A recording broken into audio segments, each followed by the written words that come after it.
that could make you a great leader of our people and which could bring our country to the path of progress and greatness. First of this is this. I am aware that you have never abused the government powers in your hand in the past. This is important for me and our people because public office is first and foremost about powers. With that, I am confident that if and when you become our president, you will never abuse the powers of the highest office of our country. Second, I am also aware that there is never an issue of graft and corruption against you or stealing of public funds against you, despite the fact that you were a presidential son for 6 years, a congressman for 6 years, and a senator for 2 years. This is important for me and our people because public office is also about people's money. With that, I am confident that if and when you become our president, you will not steal our people's money for your own or your family's gain. Third, I noticed that you have a decent lifestyle, that you are not a womanizer, a gambler, or even a drinker. As I see it, you have a simple lifestyle.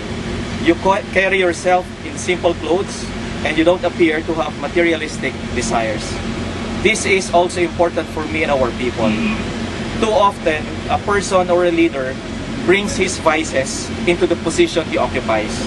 If my observation is accurate, the wealth and materials of this world will not be enough to tempt you to turn your back on your oath of office if and when you become our president. Fourth, I also notice that you seem to have a good heart, a heart of a servant. I have read about how you served your mother and your sisters after your father was killed in 1983. I learned also that you have delayed getting married because you wanted to take care of your mother. During the wake and funeral of your mother, President Cory, I also learned on TV that you are the one taking care of Joshua as a father would take care of his own son. All this convinced me that you are a person of good heart. With that, I am convinced that if and when you become our president, you will also serve our people, especially the least and the weakest of our people, with the heart of a servant. I am convinced that you will become truly a public servant instead of a public master.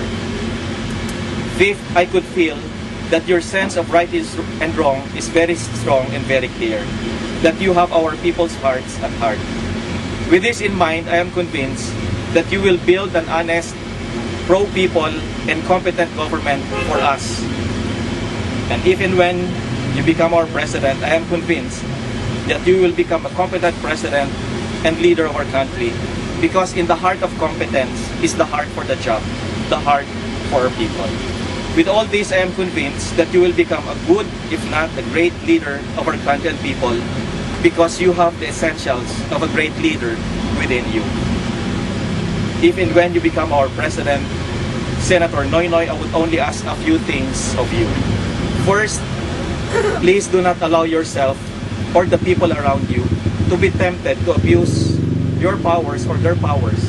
Instead, use those powers to help the poorest of our people, the weakest of our citizens, to build our country great and our name Filipino great before the eyes of this world, but more so before the eyes of our world.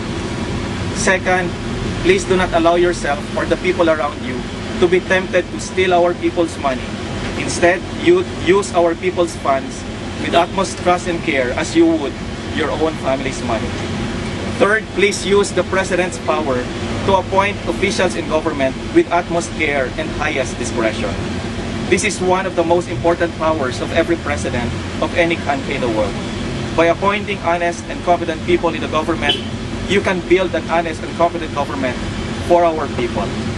Fourth, please use the President's power to implement our laws and government programs with utmost zeal. Please always remember that this is the second most important power of every president in the world. That's why every president in the world is called chief executive of his country. By implementing the laws of our country faithfully, without special favors to anyone, you can discipline our citizenry, including the wealthy and the mighty in our society. Finally, please always remember this another very important power, the power of leading by example. History shows that a leader is best followed when he leads by example. When you become our president, I hope that you will always lead in honesty, in sincerity of service, and in humility in the exercise of your powers and duties. Your father pNOY had his time to fight, and he fought his battle valiantly during his time. Your mother, President Cory, had her time too, and she also fought her own battle in her time with utmost decency and grace. Senator Noynoy, now is your time.